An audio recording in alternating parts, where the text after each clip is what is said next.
Scientists explain the diversity of life within evolution because it appears to be the best theory that fits the available evidence. But scientifically, it's still classed as a theory, and it is not deemed a fundamental law like gravity. So, like the theory it describes, it is itself continuously evolving and open to change. This is what Professor Chris Strigger, research leader in human evolution at the Natural History Museum in London, tells us about. Evolution obviously is still called a theory, the theory of evolution. It's a framework of knowledge and we test it all the time. And of course, if something really different comes up, then the theory has to be modified. So yes, it's an overarching theory to explain the diversity of life on Earth and even our own origins. But of course, in detail, it's always being refined and tested and improved. Professor Stringer continues, examining current evolutionary accounts of human ancestry in more detail. And contrary to the satirical Victorian cartoons that lampooned Darwin's controversial new theory, he's happy to confirm for us that your grandmother was most definitely not a chimpanzee. We think from current data that our closest living relatives are the chimpanzees that live in Africa, and it's estimated that we shared a common ancestor with them about 7 million years ago, estimated from genetic data. And then in Africa, there was then divergence. They then evolved towards becoming chimpanzees as we know them today. And in the human line, a different series of species then evolved towards the humans that we know today. It is a common misconception that we evolved from apes as they are today. 100 years ago, people looked for the so-called missing link that would be the link between living apes and living humans, and it would look somehow in between. But we've got to get away from that idea that we evolved from apes as they are today. We had a common ancestor about 7 million years ago, probably, and there's been evolution in both lineages of the chimpanzee lineage and in the human lineage since that time. Both of us have changed since that common ancestor. The point that Professor Stringer just made is very important. We did not evolve from chimps. The cartoon that we often see that has a quadruped ape transitioning into a gradually more upright bipedal human in a time-lapse sequence is, in fact, inconsistent with the theory of evolution. It's a fiction. Common ancestry, which is rather harder to depict on a bumper sticker, is what evolutionary scientists advance to explain our relationship to the species with which we have the most traits in common. But what's the evidence for this? Professor Stringer breaks down the different sources of evidence which have led scientists to identify human connectedness with other species. There's genetic data that links us, our closest living relatives are the chimpanzees, but beyond that, we're reliant on what we find in the rocks, in the geological record. So we're dependent on mainly fossils, actual bones and teeth that have become fossilized and preserved. Some of them are millions of years old. We have to go on morphology. And also in the later part of the record, we have the behavioural record, because humans, of course, are great tool makers and tool users. And so things like stone tools preserving the archaeological record going back, in some cases, more than 3 million years, giving us traces of what our ancestors were actually doing in terms of making tools, making technology. But the main evidence I study is actual fossils, bones and teeth. And in Africa, we have fossils between 4 and 7 million years ago, and many experts think that they lie in or close to the human lineage. So they actually record the evolution of our ancestors.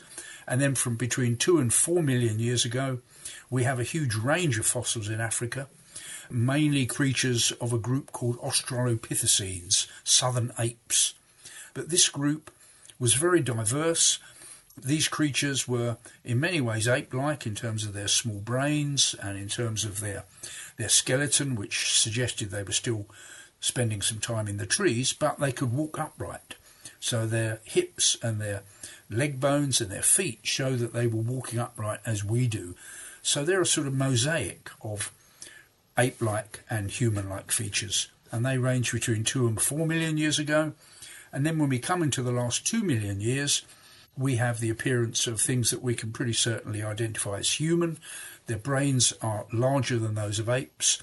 The faces are smaller, small canine teeth. So the teeth changed to a more human pattern, at least by 4 million years ago. Okay, so we're getting a clearer picture of what science posits: the concept of a common ancestor, which differs from the idea of direct descent.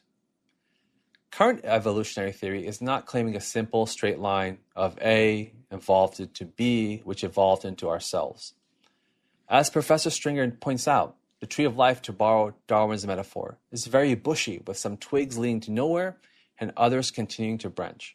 I think in the past, many experts tried to line up all the fossils in a nice linear sequence, one evolving into the other. But as the record has expanded, we now can see that many of these different groups are actually contemporary with each other. And it's now much more difficult to be certain about what gives rise to what. In some cases, some of these forms are side branches. They're separate lineages which went their own way in evolutionary terms and died out. And then when we come into the recent past, we find people like the Neanderthals. And these people we know from many thousands of fossils, particularly in Europe, a very well-known group of humans that lived between about 40,000 and probably at least 400,000 years ago. Modern humans, Homo sapiens, our species, evolved in Africa, while the Neanderthals were evolving in Europe and Asia. And then in the last 50,000 years, Homo sapiens spread out progressively through the territories of the Neanderthals, and they went extinct soon after that, about 40,000 years ago. We used to think, or some of us used to think, that was a complete extinction, but we now know from DNA evidence that all of us outside of Africa, we have Neanderthal DNA in our genomes. So it's thought that when Homo sapiens emerged from Africa in the last 50,000 years, when they came into Western Asia and to Europe, they met Neanderthals and they actually did a bit of interbreeding. So even though I call the Neanderthals a different species, we picked up some of their DNA, and that was actually useful for us in life outside of Africa. So it wasn't a complete extinction. Neanderthal DNA lives on in many of us today. Hold on. I want to drill down on this point. Do scientists describe Neanderthals as human? If we could meet a Neanderthal, would we recognize them as a human being? The Neanderthals had big brains. They walked upright as we do. But in their skeletons, there are details in which they are different. If we had a Neanderthal skull, we could see that it's long and low compared with our one. They have a big brow ridge over their eyes. They have a big nose and a face that's pulled forwards, not much of a chin on the lower jaw. And in their skeleton, they're very short and wide, very strongly built. There was an anthropologist 60, 70 years ago who said, yes, if you dressed a Neanderthal in modern clothes, you could put him on the New York subway and no one would bat an eyelid. And at that point, I usually say that says more about the New York subway than it says about Neanderthals. And of course, bones and stone tools aren't the only things that define us as a human being. We will explore this in greater detail in the next episode,